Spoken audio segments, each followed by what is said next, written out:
Deuteronomic histories, and I thought we might get some definition about history. I started out with characteristics of history, but you notice I put a qualifier, some. I'm sure if I asked what were the characteristics of history, I'd get about 15 different answers here. These are just some of the things that I think of with secular history, and that is that you are looking for some accurate reporting on things such as dates, places, and other things of that sort. Biblical history is really quite different. In biblical history, we don't find that tendency to want to have accuracy in terms of the things that we think are so important in terms of secular history. According to Richard Freeman, whose book I use rather extensively,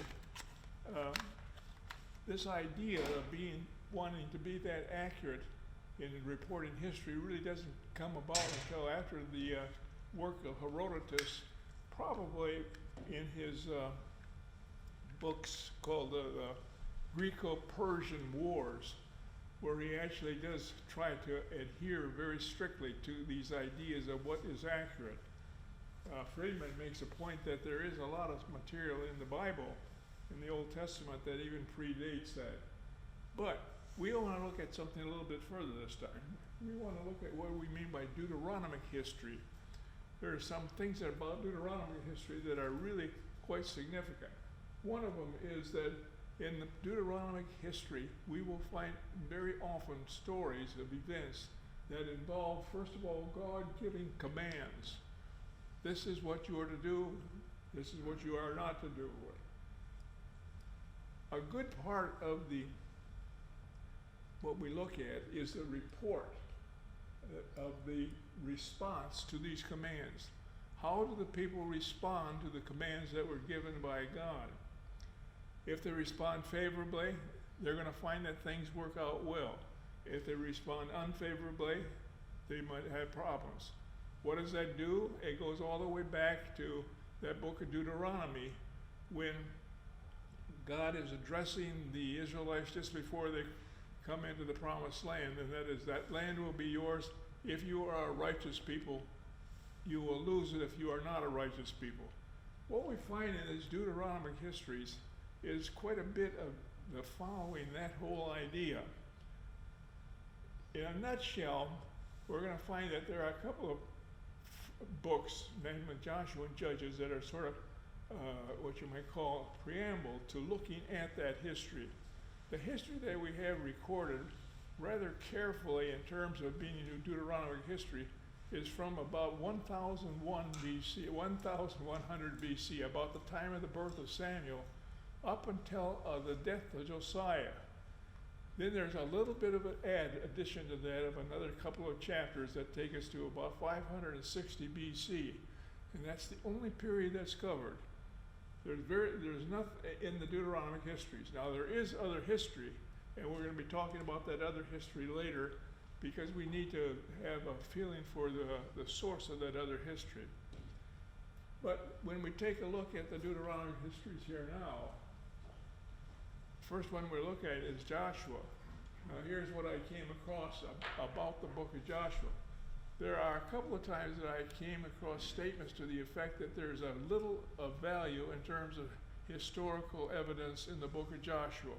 So very little value to us. We read this here about the book of Joshua, particularly what we find down here is that many ancient traditions are preserved in this book, but they are colored by the historian's personal point of view. The historian, and we'll talk about who that historian might be sometime later in the spring, this historian is going to express his opinions quite often in terms of the story that he's telling, because he wants to make sure that he's following these principles of what the Deuteronomic history should do, and that is to indicate whether or not the Israelites are following God's commands. Taking a look at the next slide, we take a look at the first chapter. The first chapter of Joshua just simply says to Joshua, "Be strong and of good courage, and you shall cause the people to inherit the land which I swore to their father." Want to be strong and very courageous, being careful, do according to the law, which Moses my servant commanded you. Do not turn from it to the right or the left, and you will have good success, just as I said. Now, what will chapter 2 be about?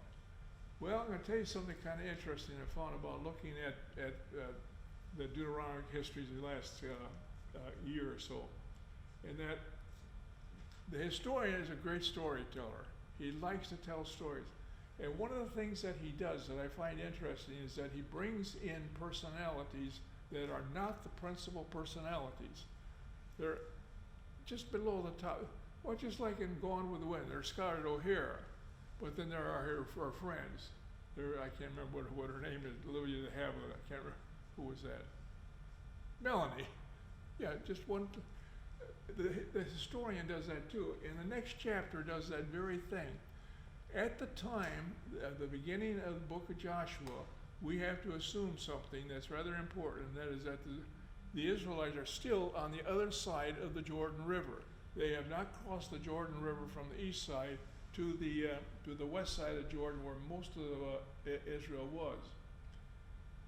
It turns out that in the second book, the second chapter, we find that Joshua sends 2 spies across the river to sort of, you might say, case out the situation as far as the city of Jericho is concerned.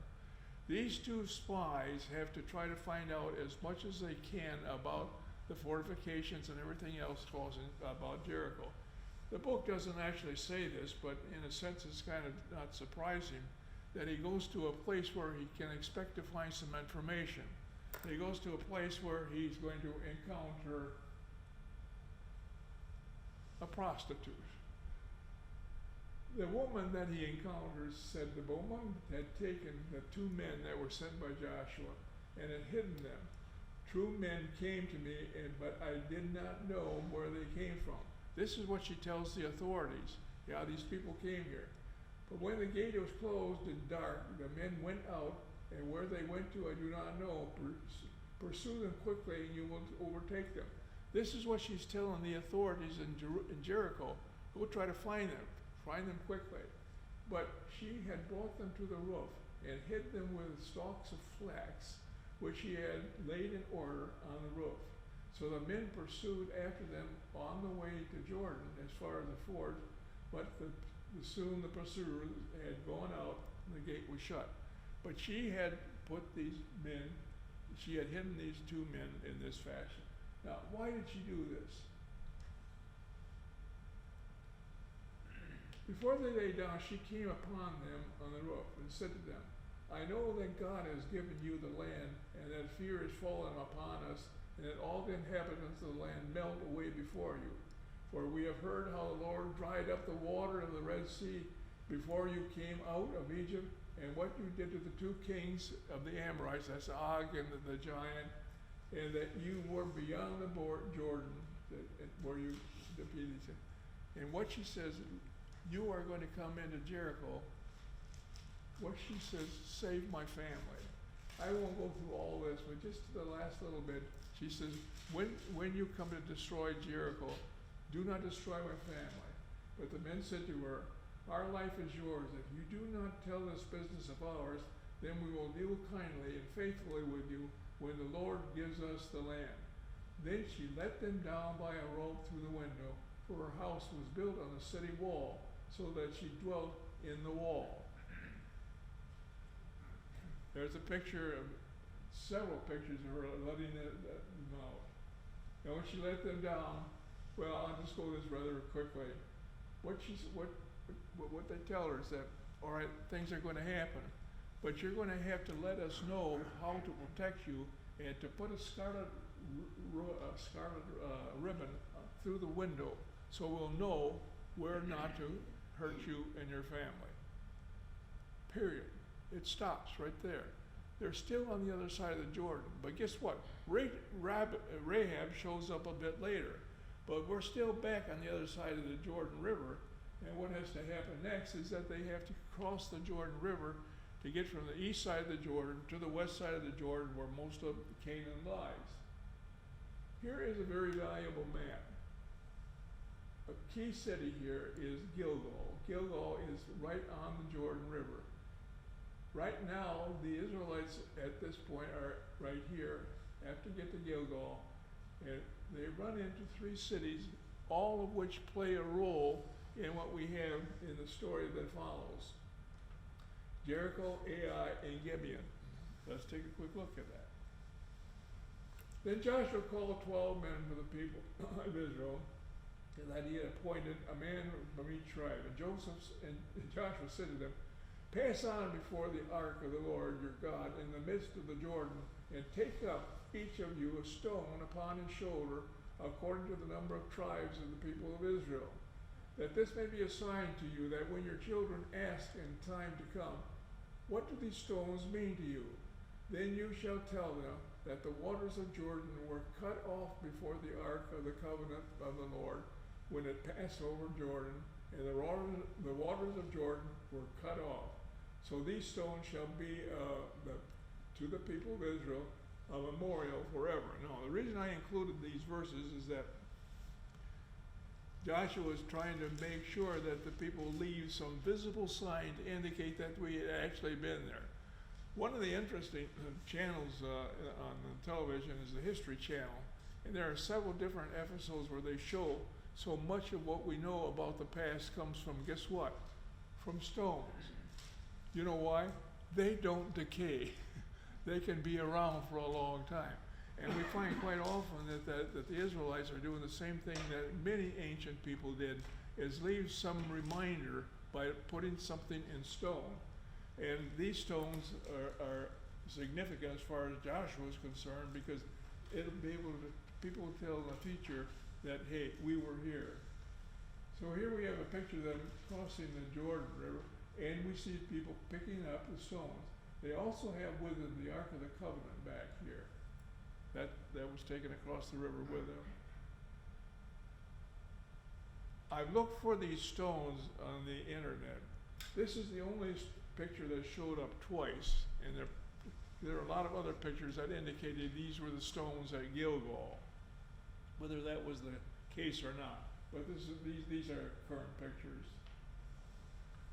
When the priests bearing the Ark of the Covenant of the Lord came to the midst of the Jordan, and the soles of the priests were lifted up on dry ground, the waters of Jordan returned to their place and overflowed its banks. And the people came up of the Jordan on the 10th of the month, and they encamped at Gilgal, which on the east border of Jericho. In other words, they were across the river now in Gilgal.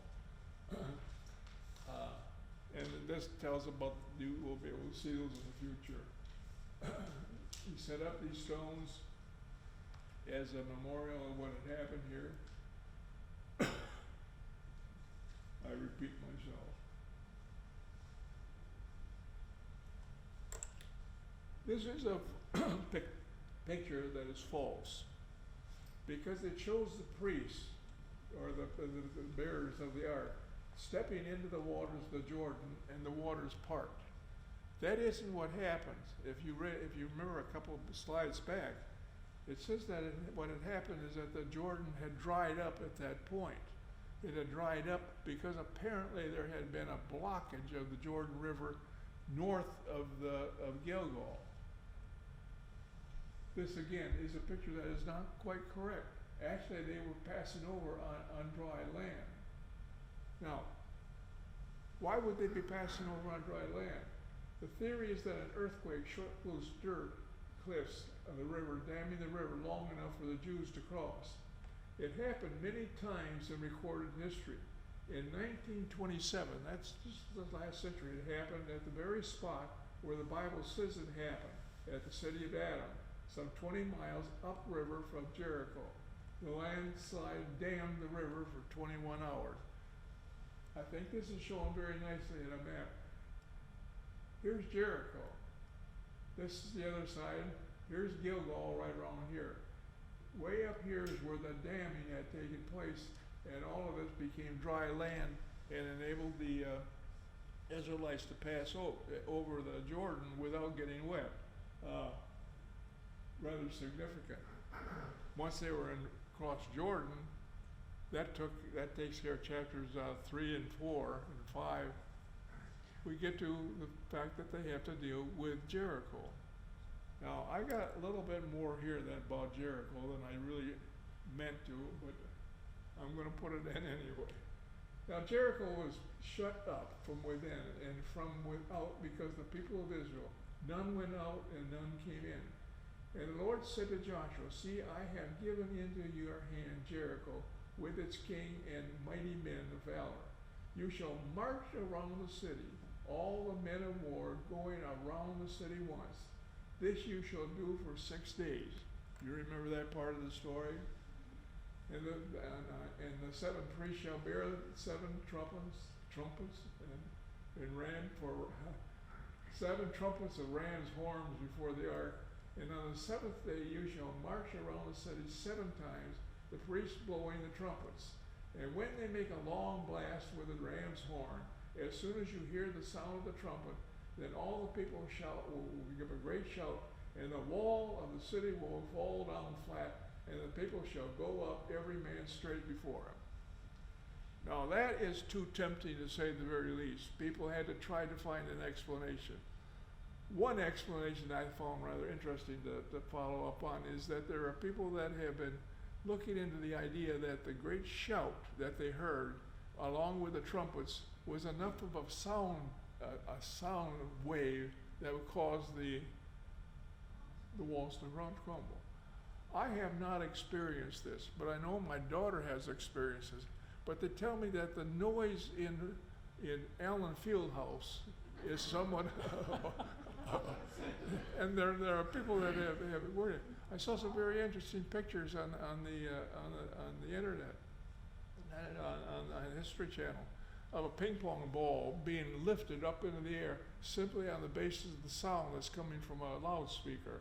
In other words, sound waves would have the capability of doing this sort of thing. Whether that is what caused the walls to crumble.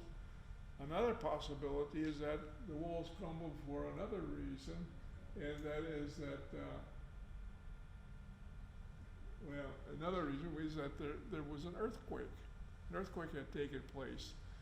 That was not unusual. There were a lot of earthquakes in that part of the world over a period of time. As I mentioned last week, this is a very strange part of the world. It's probably the lowest part of the planet that we have as being the deepest down. I can't remember how many feet it was. But earthquakes were not all that uncommon. According to this, what we have in Joshua 6, that the people raised their voice and then they utterly destroyed all the city, both men and women, young and old, oxen, sheep, and asses, with the edge of the sword. There's a picture of the blowing of the trumpets and the shouting. This is probably one of the more famous pictures. This idea has intrigued people for a long time. I did a little of this last week. This idea of the walls falling down because of an earthquake has been investigated by a number of archaeologists. Probably the most important are the archaeologists of this century. One is Garstang, was a British archaeologist, and then a little bit later, that's Garstang by Mary Kenyon. To summarize what they did, that's Kathleen Kenyon. Summarize what they did is they came to some conclusions. This is what the walled city of Jericho would look like. These are the walls. The Jericho was in the wall. Here is a very interesting idea of what the archaeologists actually have found. Can you read that? No, you can't. This is blown up a little bit. These are conclusions, and what's her name, Kenyon and Garstang aren't the only ones. Archaeological excavations reveal that Jericho was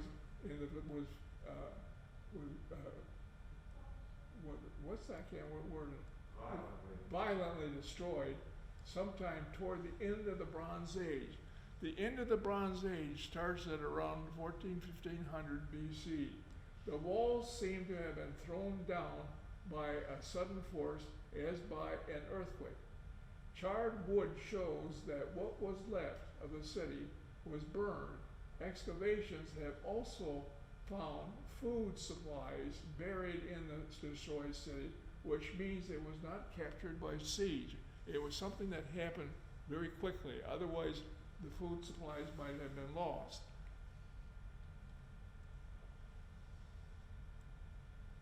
Whoops, I want one more. One thing I haven't mentioned anything about since chapter 2 was what? What happened to Rahab? Here are the walls come tumbling down. What do you see about this part of the wall?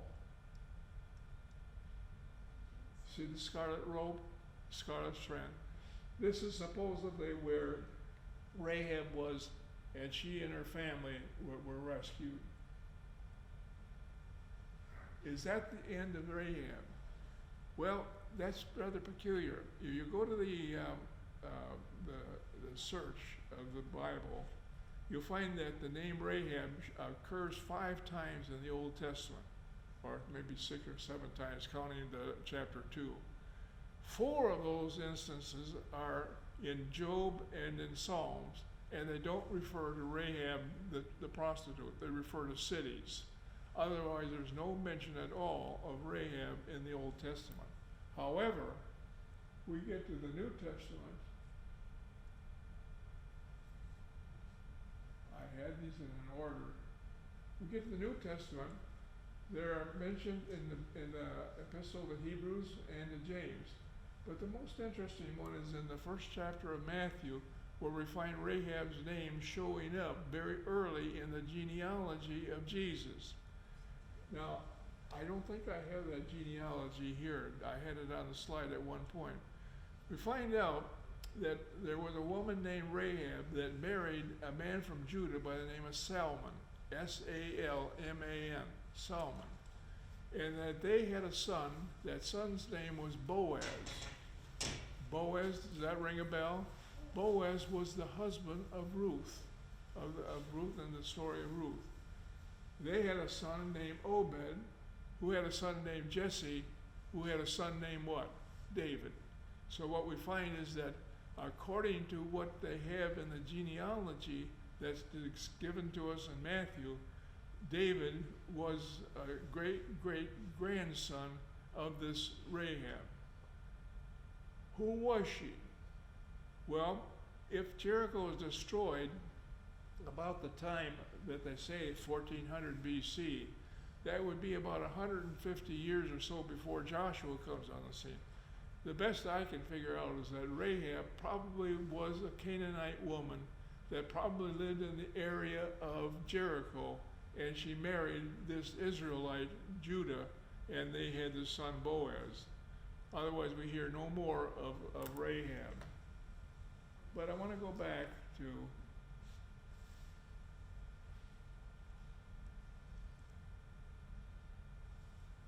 Joshua 6.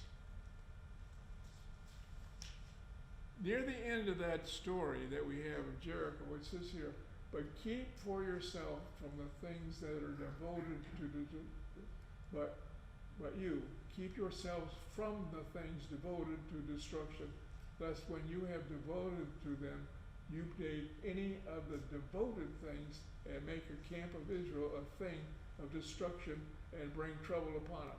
Now that is in chapter 6. But all the silver and gold and vessels of bronze and iron are sacred to the Lord. You shall not enter into the treasury of God. In chapter 6, it's made very clear that the Israelites, when the city is destroyed, are not to take anything that's silver or gold or bronze. That is to be saved for the Lord's treasure. What that actually was at that time, I don't really know. But it's made very clear, as far as the historian is concerned, that the Israelites were warned not to take anything that should go to the treasury of the Lord. Here is another thing that I found that I should have mentioned, and that is that we take a look at the story of the falling of Jericho. There have been a lot of people that have been very skeptical about the whole thing. And I'll explain why in just a moment. Chapter 7 starts out by it starts out in a very interesting fashion. I think I had the first verse. Where was Ai? Here's Jericho. Here's Gilgal right around here. Here's Jericho. Ai is not that far away. And it's rather apparent that that might be one of the next cities that Joshua would want to conquer. Joshua 7 starts out, but the people of Israel broke faith in regard to the devoted things.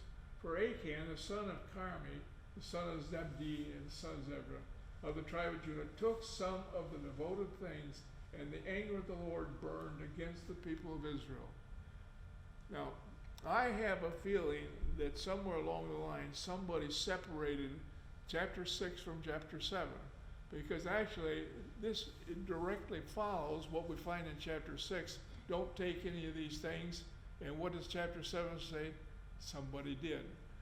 Again, we got to read rather carefully what we come across next. And they returned to Joshua and said to him, let not the people go up, but take about 2,000 or 3,000 men and go attack Ai. That's the city not far away. Do not make the whole people go up there, but just take a few of them. We've been so successful with Jericho, let's put Ai. So about 3,000 men went up from there, from the people, and they fled before the men of Ai. In other words, they were not successful.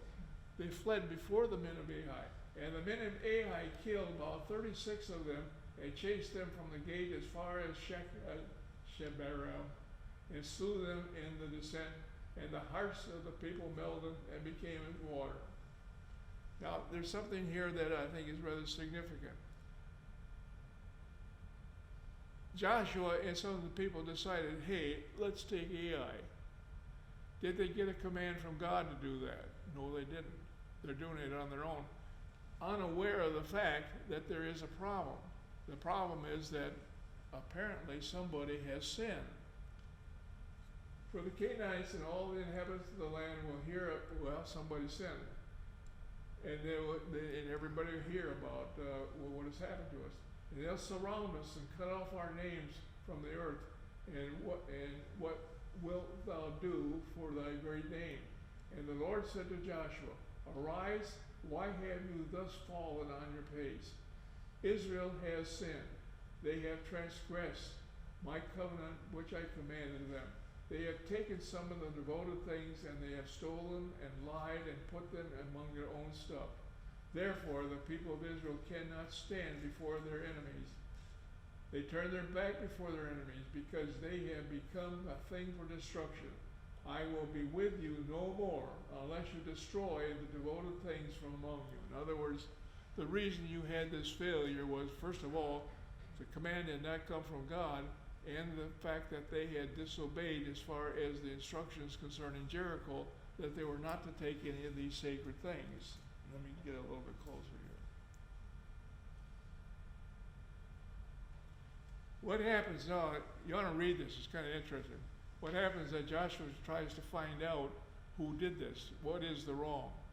And he has each tribe appear before him, and after they chose one particular tribe, a tribe of Judah I think it was, then they chose a family, and then from the family they finally came down to this family from the tribe of Judah, and one of them was Achan. And Joshua said to Achan, my son, give glory to the Lord God of Israel, and render praise to him, and tell me now what you have done, and do not hide it from me. And Achan answered Joshua, of truth I have sinned against the Lord God of Israel. This is what I did. When I saw among the spoil a beautiful mantle from Shinar, and 200 shekels of silver, and a bar of gold weighing 50 shekels, then I coveted them, and I took them, and behold, they are hidden in the earth and beneath my tent, and the silver underneath. And we did get some pictures of Achan. This is the discovery of the stuff that Achan had got. It was quite a significant haul. What do you do with Achan? Well, Achan was the one that sinned. And the Lord said, why did you bring trouble on us? The Lord brings trouble on you today. And all Israel stoned him with stones, and they burned them with fire, and they raised over him a great heap of stones that remain to this day. Then the Lord turned from his burning anger. Therefore, to this day, the name of that place will be called the Valley of Achor. All right, they found the trouble. There's the stone. And all that day, both men and women were, okay. I'm just going to abbreviate what happens. God then gives a command for them to attack Ai. But he also gives them a military maneuver, and that is take part of your men and hide them off to the side, and then take a smaller part to pretend you're going to go into Ai, and then immediately run away. And as the people in Ai start to pursue you, then this ambush can come out. The ambush comes out, and, well, they destroyed the men of Ai, and they destroyed the city of Ai. The thing that I want to look at, however, so Joshua burned Ai and made it forever a heap of ruins unto this day. I think we have a good picture of the burning of Ai. But let's go back to that. And made it forever a heap of ruins. You know what the word Ai means? A heap of ruins. At the time that we're talking about, when Joshua and the Israelites are first crossing the river, it's around 1200, 1250 BC, about that period. The things that had happened to Jericho happened about 150 years earlier. In the case of Ai, I was not able to find this again, but I think that one time I did find that Ai was destroyed around 1500 BC and was not rebuilt again until about 1000 BC. At the time that the Israelites were crossing the Jordan River, Jericho was in ruins, Ai was in ruins, and now all of a sudden we get a story about Jericho falling and Ai falling. Actually, when most people go to the Old Testament, and that includes me, I read the story of Jericho, and then a month later I'll read the story of Ai. They were all meant to be one story. They were meant to be a story that illustrated what? This Deuteronomic theology, this idea that the righteous will be rewarded and the wicked shall be punished. When the Israelites were a righteous people, they were able to do what? Cause the destruction of Jericho. Well, did they really? We don't really know. I think the Deuteronomic history was playing a little bit with some poetic freedom here. But they sinned. And then we get the story of Ai. Because of the sin, we get the punishment. Very likely the whole thing originated as one story put together. And both Ai and Jerusalem are taken care of that way. And also we get a good example of what? A good example of this Deuteronomic theology, that the righteous will be rewarded and the unrighteous will be punished.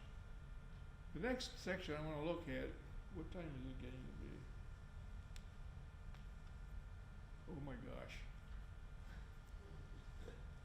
It's called the Gibeonites. Now, if you remember that map, the other city that I mentioned, besides Ai and Jericho, that were on the west side of the Jordan, was Gibeon. Gibeon was very near what? Actually, Gibeon was probably a bigger city in some ways than was Jericho or Ai. When the inhabitants of Gibeon heard that Joshua had done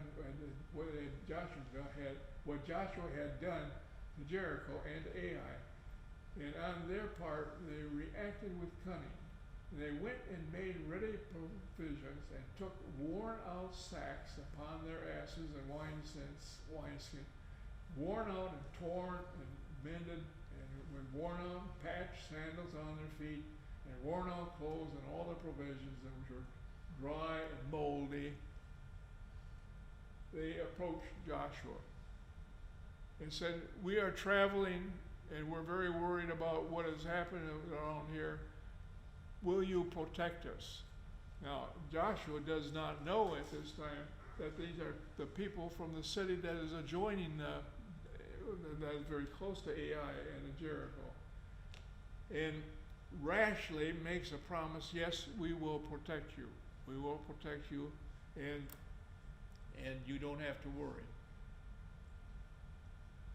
They went to Joshua, the camp in Gilgal, and to the men of Israel, "We come from a far country, we want to make a covenant with you.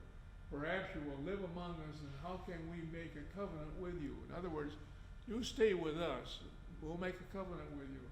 And they said to Joshua, "We are your servants." And Joshua said to them, "Who are you and where do you come from?"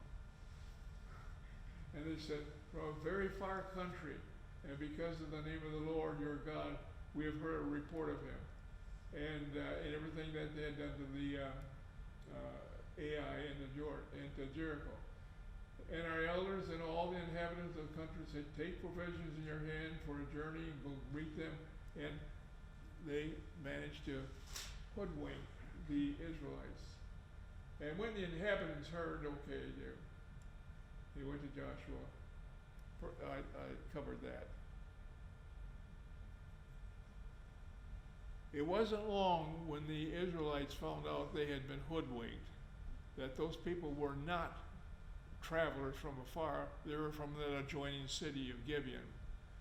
And they had made a mistake, but they had already made a promise to these people that they would not destroy these people. Joshua summoned them and said to them, "Why did you deceive us, saying, 'We are very far from you,' when you do dwell among us? Now therefore you are cursed, and some of you shall be slaves, hewers of wood, and drawers of water for the house of my God." I won't go any further than that. I tried to find out a little bit more about this, but apparently there was sort of a caste system that existed at that time, and there were a group of people, like these Gibeonites, were really what? Just the servants, almost the slaves of the Israelites, and they were in a lower position in that regard. This is not really the end of them. The next part that we're going to look at still involves the Gibeonites in this regard. If we had the map complete, we'd find out that all of these things are taking place not far from Jerusalem. I think, as a matter of fact, Jericho and Jerusalem are only about maybe 15, 20 miles apart. They're not that far apart.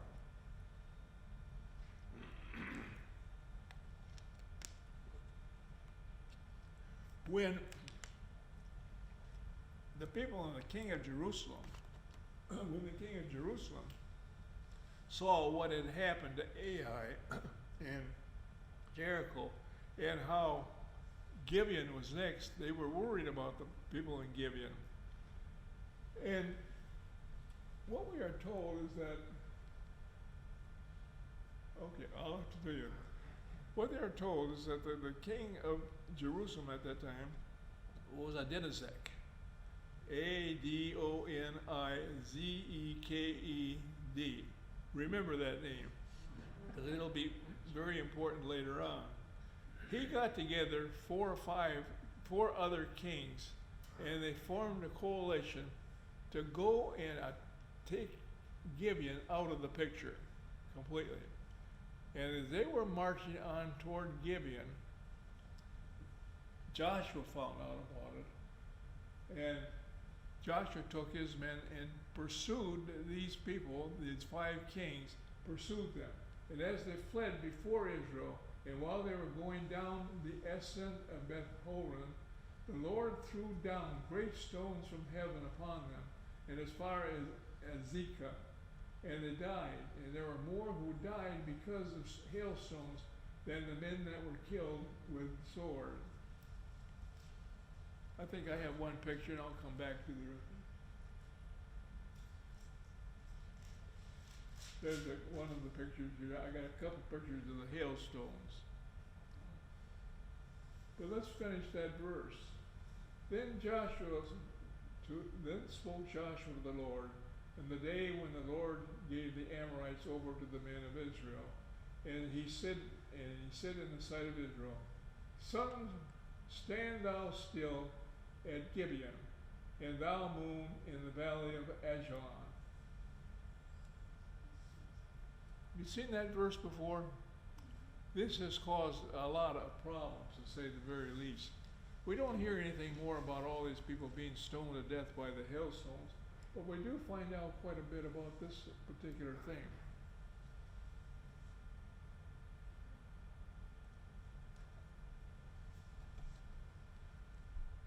And the sun stood still, and the moon stayed, until the nations took vengeance on their enemies.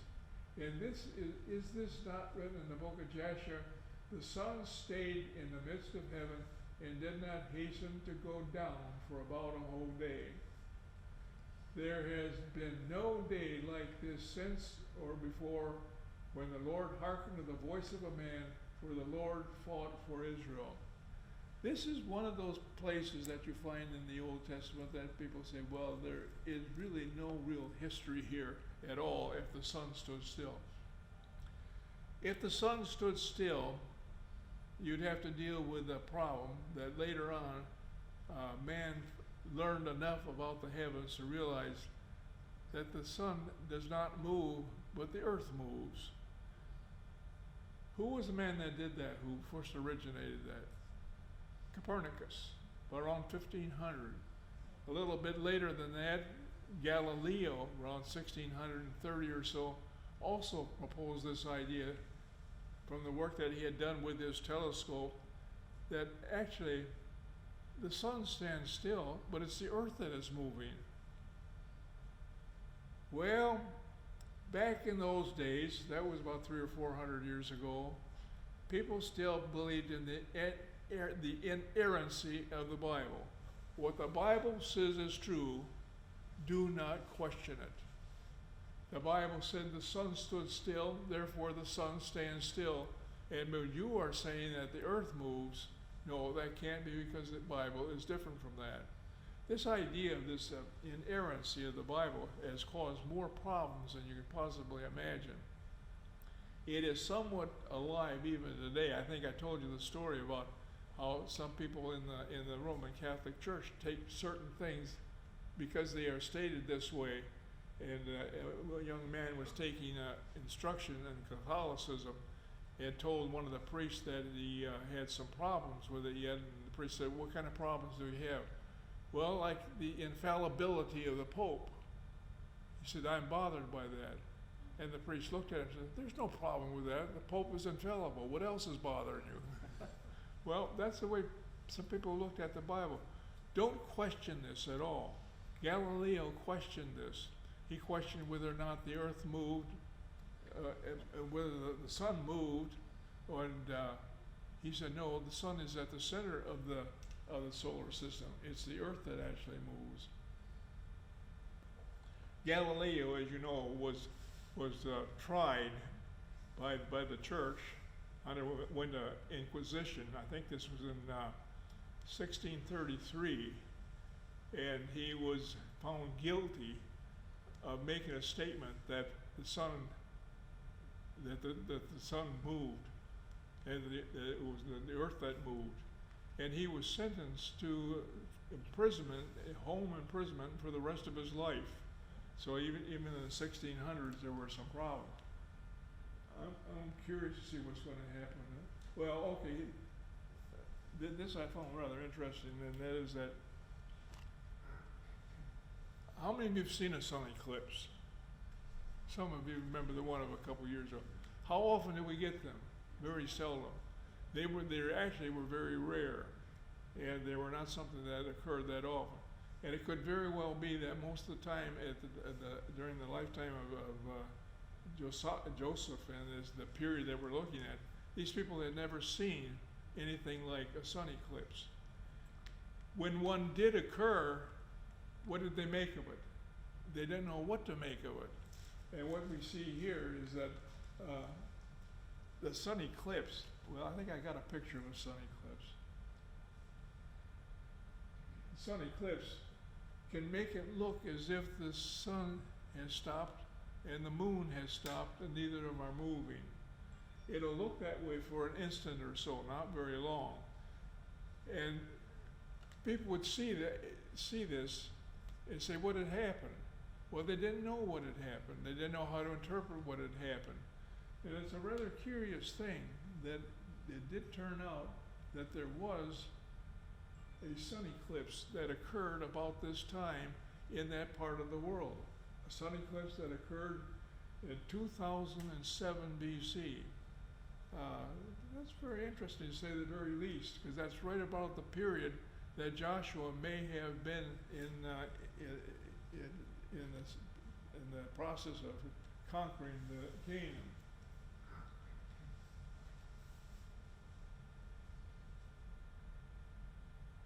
There's a picture of looking at the eclipse. Another very famous picture of the eclipse.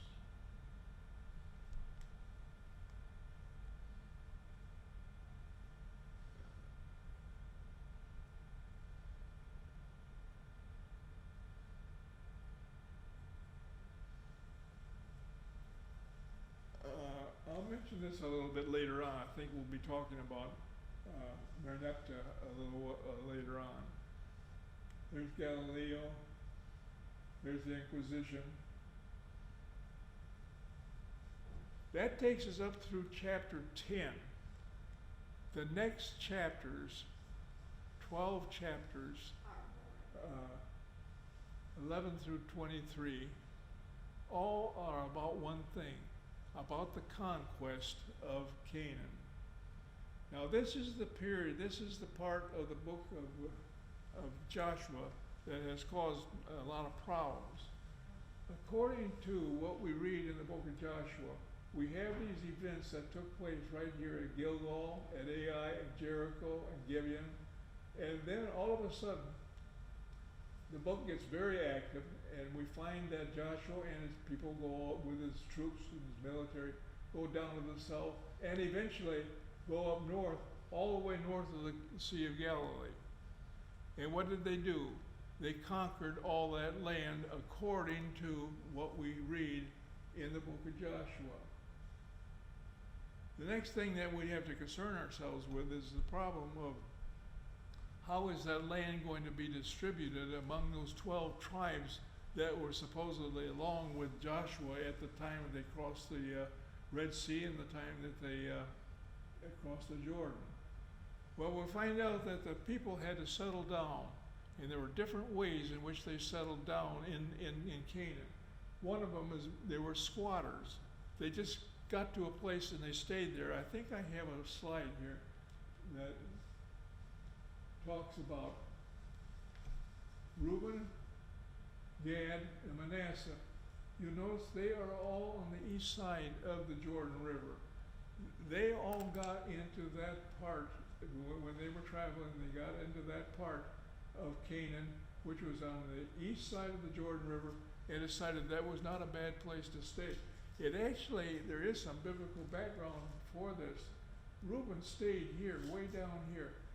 If you go back into Genesis, you find out Lot was right in this area here.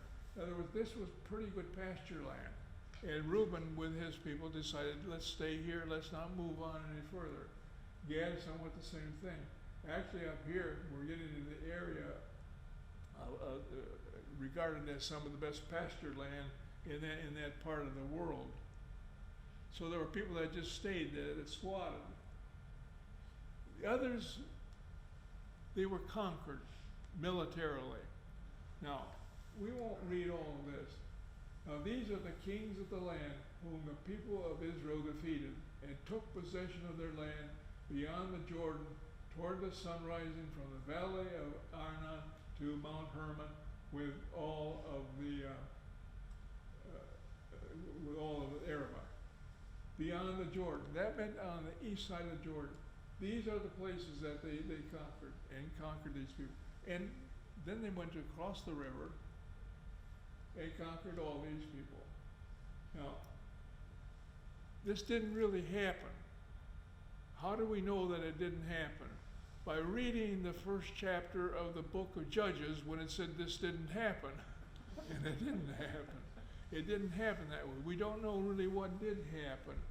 But what we do have to deal with is something that I find rather interesting, is that somehow or another, all of these people that had been in Egypt at one time find themselves in Canaan, and are in different parts of Canaan, and settled down in different parts of Canaan. How did they get there? Well, the book of Joshua says that one of the ways they got there was having people go out as emissaries for each tribe and scout out the land and talk about different territories that are in the land, and then make these portions that could go to the people themselves. Who would go where? Well, that was determined by lottery. They would draw they would draw something from the I think I got a better picture of the lottery. They draw their own portion, and then they would be able to settle in that part of the land as being assigned to them. There's another picture of the lottery. We'll stop at that point. There's something kind of interesting about this. It doesn't take too long to know a little bit about the history of that area to realize that this was probably written at a time long after this